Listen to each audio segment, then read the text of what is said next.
पता है कि किन किन जगहों से बाहर से हम पे दबाव डालने की कोशिश की जा रही है। हमें पता है हमारे मुल्क की मफाद में लिखकर हम कह रहे हैं कि हमारे मुल्क की मफाद में, लेकिन लिख के हमें धमकी दी गई है। हम मुल्क की मफाद पर कोई समझौता नहीं करेंगे। मैं इल्जामात नहीं लगा रहा, अब ये जरा सुने, मैं इल्जामात नहीं लगा रहा।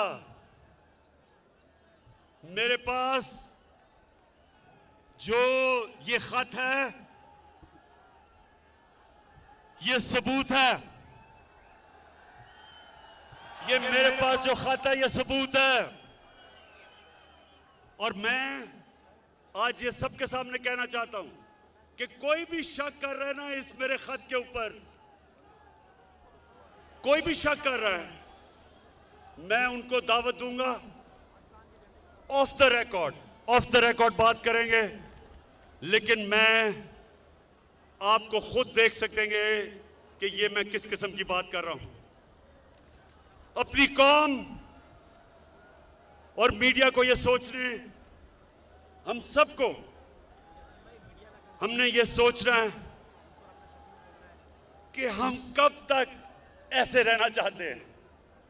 मैं अपनी कौम को भी कह रहा हूं, अपने मीडिया को भी कह रहा हूं कि हम कितनी देर इस तरह गुजारा करेंगे।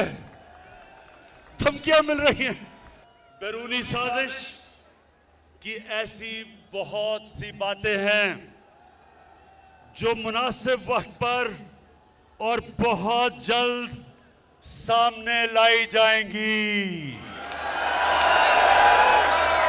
तैयार है ना सब?